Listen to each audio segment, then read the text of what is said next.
kayong tanan nga naa diri karon. Congratulations sa tanan atong beneficiary. We are a total of 333 beneficiaries. Ang total amount na i-release sa atong DSWD karon is 4,995,000 pesos. Please give them a big round of applause at the DSWD.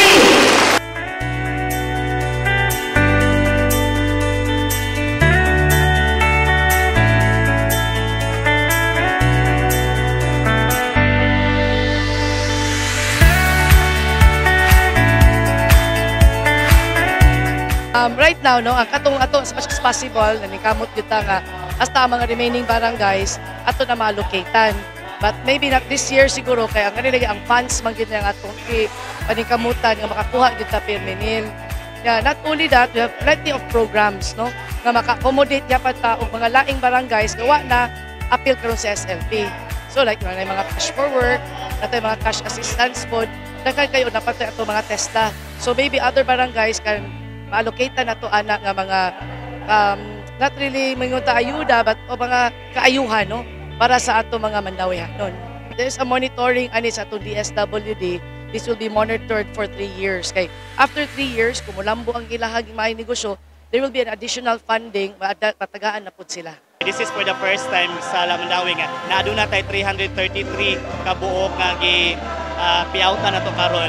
So amounting to 4.9 million. Natay coordination na hitabo gikan sa opisina ni Congressman sa barangay niya. Ato ang mga staff sa field sa DSWD ilang i-house to house if they are not pantawid. So mo basig gihapon ta sa qualification kung diin unahon na to tong mga kaiksunan nato nga mga nanginahanglan. So natay tool gamiton na kung diin ma-check na to kung identified poor ba sila aside kung pantawid ba sila or dili.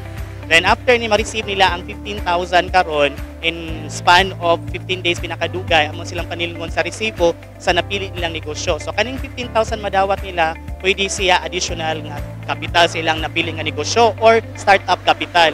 So when we say check and balance ato silang i-monitor for 3 years nga natay monitoring uban sa ato ang mga project development officer sa Sustainable Livelihood Program sa DSWD. Kaning atong SLP program, Sustainable Livelihood Program, no, sa dika programa sa atong national government through the DSWD. Mo gani atong gusto helping Cebuanos help themselves, no, di lang ta mag-agad sa gobyerno sa tanan. Na kani siya usan ni na maayo na programa na sustainable. No, ya dako sad sila na kantidad na madawat ani. So katong wala naka-appeal karon, ayo di mo pangluod ayo. Kaya pa may sumusunod pa. Ani, no, as long as they could comply with the requirements, sila say matagaan ug ang higayon sunod. Na magpasalamaton yun yung 333 ka beneficiaries nga sila'y napili. Kung dako yun na itong pasalamatan ang naninguha o kinsa nagwa sa pundo. Kung nga maninguha yun gapon na si Congresswoman Lollipop Uwano, unaan pa yun ni Board Member Jonky Uwano nga kugyan sa mangitag pundo sa kauluhan nga makadugang sa mga pundo para sa upang mga barangay.